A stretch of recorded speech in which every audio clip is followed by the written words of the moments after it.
सपा के प्रदेश अध्यक्ष नरेश उत्तम पटेल सोमवार को अपने 2 दिवसीय दौरे के लिए वाराणसी पहुंचे।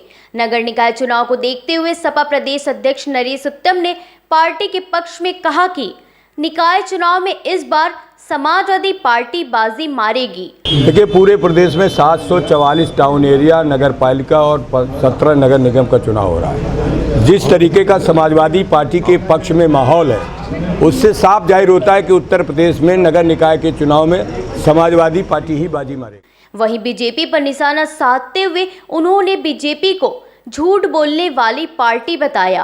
बीजेपी झूठ बोलने वालों की पार्टी है और ये मंत्री जो संविधान की कसम खाते हैं और संविधान के कसम खाने के बाद झूठ बोलना उनके लिए हितकर नहीं है।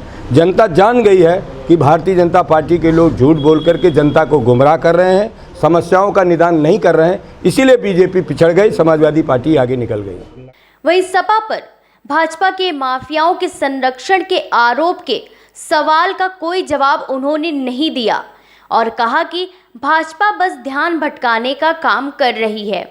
लगातार माफियाओं के ऊपर जो कार्रवाई हुई है उसके नाम समाजवादी पार्टी से जोड़ रहे हैं बीजेपी के लोग, खासकर मुख्तार अंसारी हो या उनके भाई हो सांसद अफजाल अंसारी या फिर अतीक अहमद, उनके नाम समाजवादी पार्टी से जोड़ के देखा जाए। लगातार भारतीय जनता पार्टी नगर निकाय में कूड़ा गंदगी साफ करने में एकदम फेल है।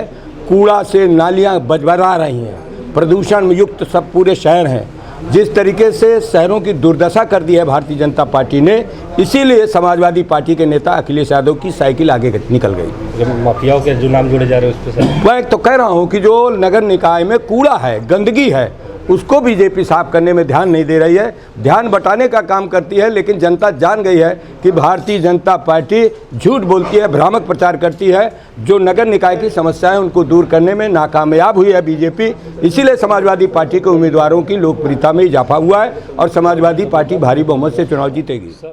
बता दें कि अपने 2 दिवसीय चुनावी दौरे पर वाराणसी पहुंचे सपा के प्रदेश अध्यक्ष नरेश उत्तम पटेल ने उन्होंने कहा कि भाजपा झूठ बोलने वाली पार्टी है।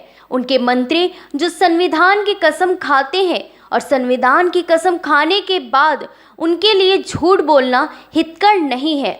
जनता जान गई है कि भारतीय जनता पार्टी के लोग झूठ बोलकर जनता को गुमराह कर रहे हैं, समस्याओं का समाधान नहीं कर रहे हैं, इसलिए बीजेपी पिछड़ गई और समाजवादी पार्टी आगे निकल गई है।